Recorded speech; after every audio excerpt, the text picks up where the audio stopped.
Hello students, in this lecture, in the topic reproduction in lower and higher organisms, we are going to see the post fertilization.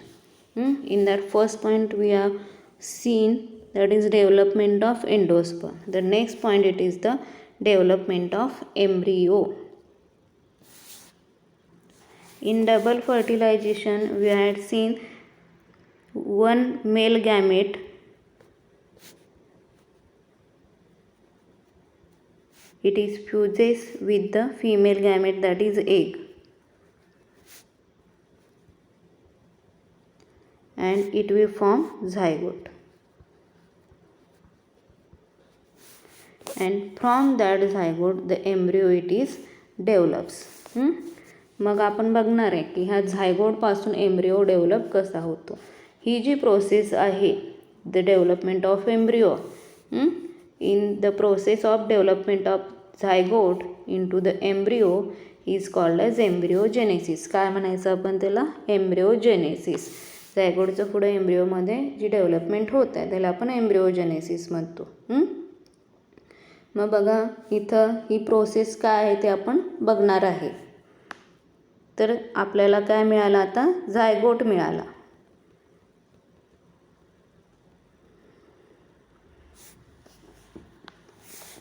हा zygote कसा आहे सांगा बरं? Diploid.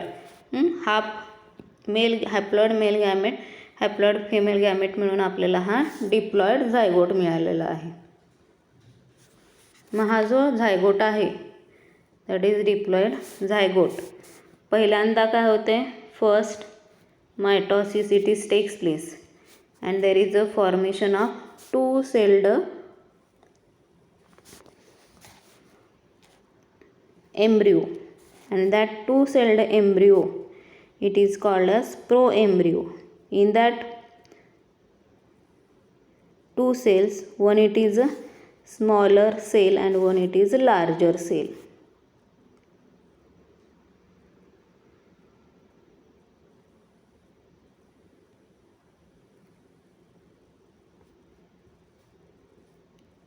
मग larger sale जे आहे that is present towards the micropyle, so it is called as micropylar or basal or suspensor cell.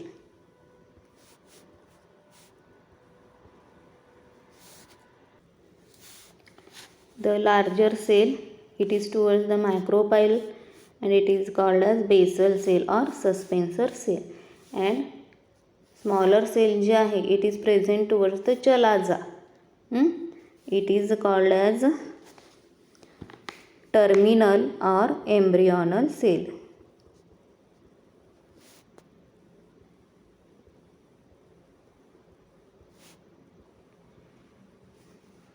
In this way, from into the zygote, first mitosis it is takes place and it will form two-celled stage which is called as proembryo.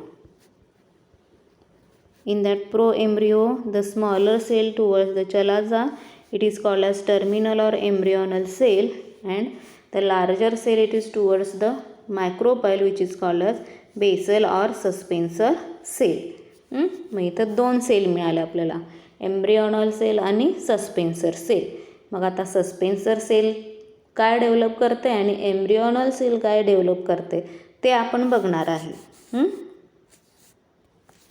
बघा हे जी suspensor sale आहे या suspensor सेलमध्ये काय होते तर it divides mitotically transversely in one plane, फक्त एकाच प्लेनमध्ये, म्हणजे फक्त हॉरिझॉन्टल प्लेनमध्ये काय होते तर त्याच्यामध्ये मायटॉसिस होते, आणि त्यामुळं काय होते तर इथं मेनी सेल्स फॉर्म होतात and these cells are formed one above other, means these are arranged linearly. अशा प्रकारे काय होते तर इथंही सेल्सचा एक ग्रुप तयार होतो, त्या ज्यामध्ये काय होते तर एकमेकावर हे सेल्स अरेंज होतात, दे आर अरेंज्ड लिनियरली. मग ह्या लिनियरली अरेंज्ड हे जे सेल्स आहेत याला काय म्हटलं जाते तर सस्पेन्सर म्हटलं जाते. मीन्स that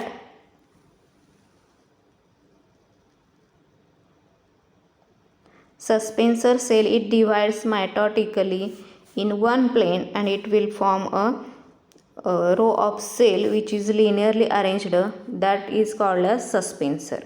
आणि या सस्पेन्सरमधला जो सगळ्यात शेवटची जी सेल असते ती कशी असते, लार्ज असते. सगळ्यात शेवटची म्हणजे जी मायक्रोपायलर एंडकडे आहे. इकडं खाली काय आहे, मायक्रोपायलर. जी मायक्रोपायलर एंडकडे असते ती सगळ्यात लार्ज असते आणि त्या सेलला काय म्हटलं जाते, हाउस्टेरियम. आणि याच रोमधली जी सगळ्यात पहिली सेल असते किंवा सगळ्यात बेसला इथं काय असते, एम्ब्रिओनल सेल असते. या एम्ब्रिओनल सेलच्या ही वरती ही जी पहिली सेल आहे या सस्पेन्सरची, त्याला काय म्हटलं जाते, हायपोफायसिस.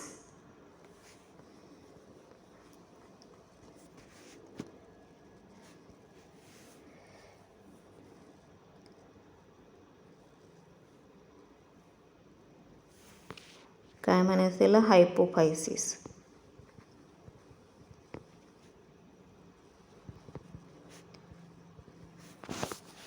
The first cell of suspensor towards the chalazal end or which is present just above the embryonal cell, that is hypophysis. समजले, हाउस्टेरियम आणि हायपोफायसिस MCQला विचारतात तुम्हाला. The suspensor cell, it divides mitotically in one plane, so the row of cell is formed in which the cells are arranged one above other or linearly. In that the first cell which is towards the macropyle, it is large, it is called as hausterium, and the basal cell which is present just above the embryonal cell, it is called as hypophysis. आणि हे जे हायपोफायसिस आहे हे काय करते बघा, it further form the root cap.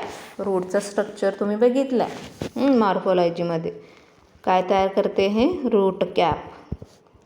MCQला विचारतात की कुठली सेल रूट कॅप तयार करते, तर कुठली सेल करते, हायपोफायसिस.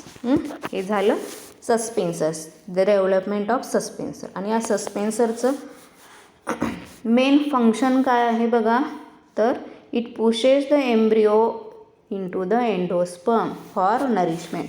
आता इथं ही काय आहे, एम्ब्रिओनल सेल, जी काय तयार करणार आहे, एम्ब्रिओ तयार करणार आहे सीडचा. मग हा सस्पेन्सर काय करतो आहे, तर त्या एम्ब्रिओनल सेलला ज्यावेळी एम्ब्रिओ डेव्हलपमेंट होत असते ते नरिशमेंट लागणार आहे. त्यामुळे काय करतं हा सस्पेन्सर, ह्या एम्ब्रिओनल सेलपासून जो एम्ब्रिओ डेव्हलप होत असतो त्या डेव्हलपिंग एम्ब्रिओला काय करतो, एंडोस्पर्ममध्ये पुश करायचं, ढकलायचं काम करतो. ही जी डेव्हलपमेंट आहे एंडोस्पर्म आणि एम्ब्रिओ, ही दोन्हीची डेव्हलपमेंट ही सायमल्टेनियसली म्हणजे एकत्रितच होत असते. त्यामुळं इथं फक्त सुरुवात ही एंडोस्पर्मपासून होत असते. मग हा एम्ब्रिओ जो तयार होत असतो त्याला त्या एंडोस्पर्ममध्ये पुश करायचं, ढकलायचं काम कोण करते, तर हा सस्पेन्सर करत असतो. That is suspensor, development of suspensor cell. त्यानंतर पुढं आपण बघणार आहे डेव्हलपमेंट ऑफ एम्ब्रिओनल सेल. बघा आता एम्ब्रिओनल सेलची डेव्हलपमेंट कशी होते, तर इथं सुद्धा काय होतं, कंटिन्युअस मायटॉटिक डिव्हिजन हे होतच असतं. मग ही एम्ब्रिओनल सेल जी आहे, मायटॉसिस झाल्यामुळं काय होणार आहे, 1चे 2, 2चे 4, 4चे 8 अशी सेल्स फॉर्म होणार. मग पहिल्यांदा काय करते, ही ऑक्टंट स्टेज फॉर्म करते.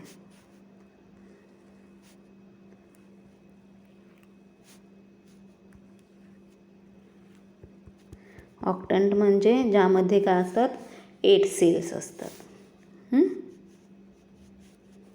मग या ऑक्टंट स्टेजमध्ये ह्या एम्ब्रिओनल सेल डिवाइड झाल्यानंतर ही जी ऑक्टंट स्टेज तयार होते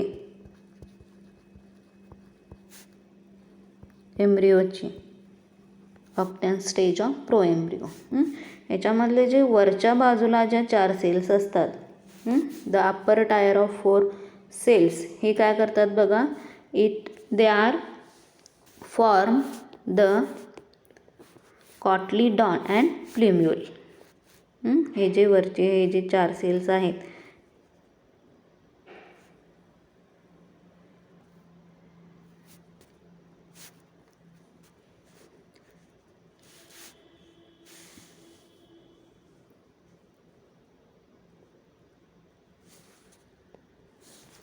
हे वरचे 4 सेल्स हे काय करतात बघा, they will form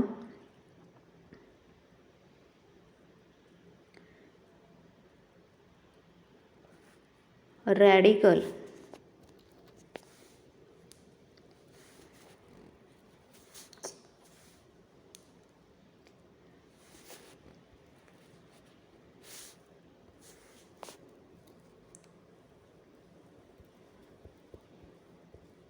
and hypocotyl of the seed.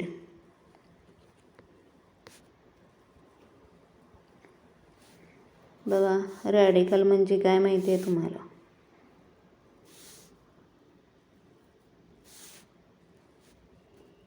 ज्यापासून काय होते, रूट फॉर्मेशन होत असते. आणि हायपोकॉटाइल आहे, it is a part present between the radicle and plumule. म्हणजे ह्या ज्या वरच्या 4 सेल्स आहेत हे काय तयार करतात, कुठं आहेत बघा 4 सेल्स हे हायपोपायसिस म्हणजे सस्पेन्सरची जी ही लोअर सेल आहे हायपोपायसिस, लगेच त्याच्या खाली ऑक्टॅनच्या 4 सेल्स असतात. ते काय करतात, रॅडिकल आणि हायपोकॉटाइल. हायपोपायसिस काय फॉर्म करते, रूट कॅप. रूट कॅप नंतर रॅडिकल म्हणजे रूट फॉर्म करते, रूटचे मग डिफरंट पार्ट्स येणार. आणि त्यानंतर हायपोकॉटाइल. नंतर हे जे लोअर 4 सेल्स आहेत, the tier of the lower 4 cells हे काय तयार करते तर प्ल्युम्युल अँड कॉटलिडॉन्स.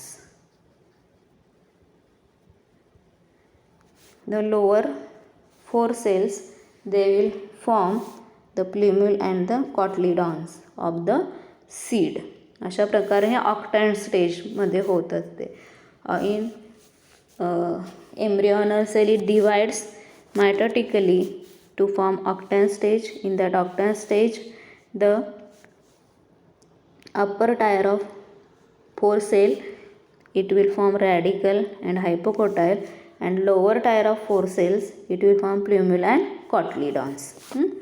मग हे जे ऑक्टॅन स्टेज आहे इथं मायटॉसिस किंवा सेल डिव्हिजन हे कंटिन्युअस होत असते.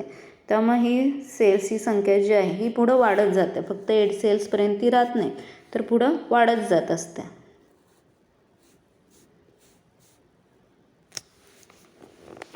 काय होते बघा, मग ऑक्टॅन स्टेज नंतर परत काय होते, सेल डिव्हिजन होत असत्या कंटिन्युअसली, त्यामुळं सेल्स वाढत जातात आणि हे ग्लोब्युलर मास तयार होते. याला काय म्हटलं जाते, ग्लोब्युलर स्टेज. परत ही जी ग्लोब्युलर स्टेज आहे इथं हे जे सेल्स असतात हे सेल्स काय होतात बघा, तर सेल्सची संख्या वाढत जाते. So it is become heart shaped.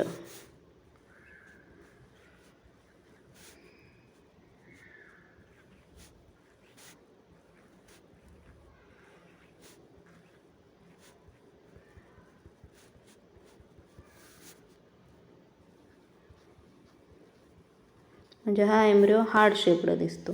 आणि परत लास्ट स्टेजमध्ये सेल्स कंटिन्युअस मायटॉटिक डिव्हिजन होत असते. त्यामुळं काय होते, cells they are added continuously and that embryo it is become horse shoe shaped.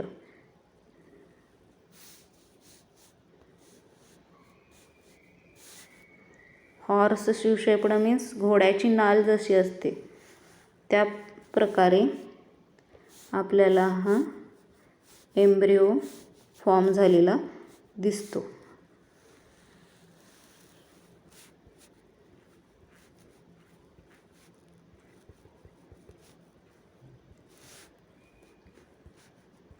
Horse shoe shaped embryo म्हणतो आपण त्याला.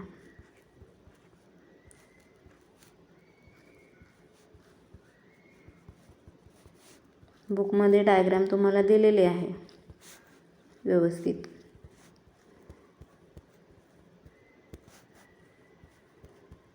अशा प्रकारे काय होते तर एम्ब्रिओ डेव्हलपमेंट होत असताना पहिल्यांदा प्रो एम्ब्रिओ फॉर्म होतो. प्रो एम्ब्रिओनंतर ऑक्टॅन स्टेज, त्यानंतर ग्लोब्युलर स्टेज, त्यानंतर हार्ट शेप्ड स्टेज आणि शेवटी काय होते तर horse shoe shaped stage it is form.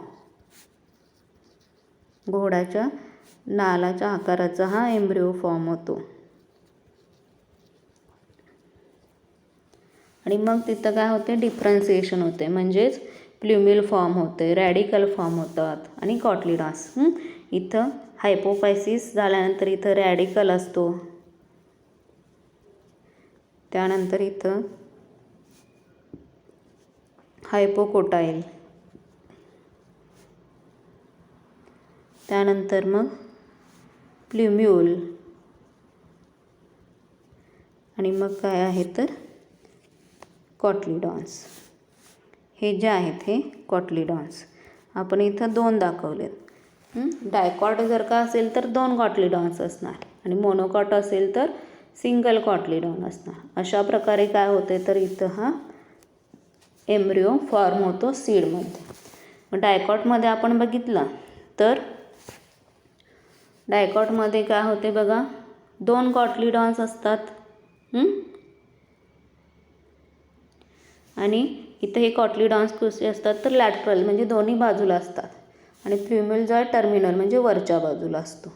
मोनोकॉटमध्ये काय होते बरोबर याच्या उलटं असते. सिंगल कॉटलिडॉन असतो, तो कॉटलिडॉन वरच्या बाजूला म्हणजे टर्मिनल एंडला असतो आणि प्ल्युम्यूल लॅटरल म्हणजे दोन्ही साईडला असतात याच्या. अशा प्रकारे काय होते तर हा एम्ब्रिओ डेव्हलप होत असतो. त्याचबरोबर आणखीन आपण बघायला गेलो तर मोनोकॉटमध्ये काय होते बघा, इथं आपल्याकडे डायग्राम आहेत. तर मोनोकॉटमध्ये आपण बघायला गेलो तर हा जो रॅडिकल आहे, हा रॅडिकल, या रॅडिकलला प्रोटेक्टिव्ह कव्हरिंग असते, त्याला काय म्हटलं जाते कोलिओरिझा. आणि इथं प्ल्युम्यूल असतो, या प्ल्युम्यूलला पण प्रोटेक्टिव्ह कव्हरिंग असते, त्याला काय म्हटलं जाते कोलिओप्टाईल. आणि जो एंडोस्पर्म मोनोकॉटमध्ये असतो त्याला आपण काय म्हणतो स्कुटेलम. अशा प्रकारे काय असतं हा डिफरन्स असतो की डायकॉट एम्ब्रिओ डेव्हलपमेंट आणि मोनोकॉट एम्ब्रिओ डेव्हलपमेंटमध्ये. डायकॉटमध्ये काय होते 2 कॉटलिडॉन्स फॉर्म होतात. प्ल्युम्यूल कुठं असते टर्मिनलला आणि कॉटलिडॉन्स लॅटरल साईडला असतात. मोनोकॉटमध्ये काय होते तर सिंगल कॉटलिडॉन असतो, त्यानंतर प्ल्युम्यूल लॅटरल साईडला असतात आणि कॉटलिडॉन एकच असल्यामुळं टर्मिनलला असतो. त्याचबरोबर मोनोकॉटमध्ये जो एंडोस्पर्म आहे त्याला आपण स्कुटेलम म्हणतो आणि त्याच्यामध्ये रॅडिकलला प्रोटेक्टिव्ह कव्हरिंग असते, त्याला कोलिओरिझा म्हणतात. आणि प्ल्युम्यूलला सुद्धा म्हणजे शूट अपेक्सला सुद्धा प्रोटेक्टिव्ह कव्हरिंग असते, त्याला कोलिओप्टाईल म्हणतात. अशा प्रकारे काय होत असते तर development of embryo. In that development of embryo it is the process of development of zygote into an embryo which is called as embryogenesis. First mitosis होते झायगोटचं and it is divided into 2-celled proembryo. The larger cell towards the micropyle which is called as basal or suspensor cell, and smaller cell it is towards the chalaza which is called as terminal or embryonal cell. In suspensor cell the mitotic division it is takes place in one plane, so it will form the row of cells which are linearly arranged. It pushes the embryo into the endosperm for the nourishment. Then the first cell of that suspensor it is Solon which is called functions as hosterium, and the lowermost cell it is called as hypophysis and it will form the root cap. Then the development of embryonal cell. In embryonal cell it undergoes 3 mitotic division to form octant stage. बघितले आपण. In that octant stage the lower tier of 4 cell it will form hypocotyle and radical, and the upper tier it will form plumule and cotyledons. The upper tier of cell of octant is again divided to form the embryo. It is become heart shaped, in which two lateral cotyledons and a terminal plumule is present. Then in further enlargement, hypocotyl and cotyledons results, it is become horse shaped, means embryo it is become horseshoe shaped. In monocot embryo, single cotyledon, terminal and plumule it is lateral.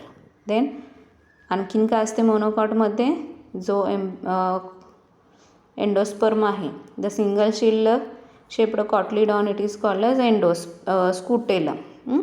त्या स्कुटेलममध्ये काय असते, प्लिम्युला protective sheath असते, त्याला कोलेप्टाईल म्हणतात, आणि रॅडिकलला पण protective sheath असते, त्याला कोलिओराइड्स म्हणतात.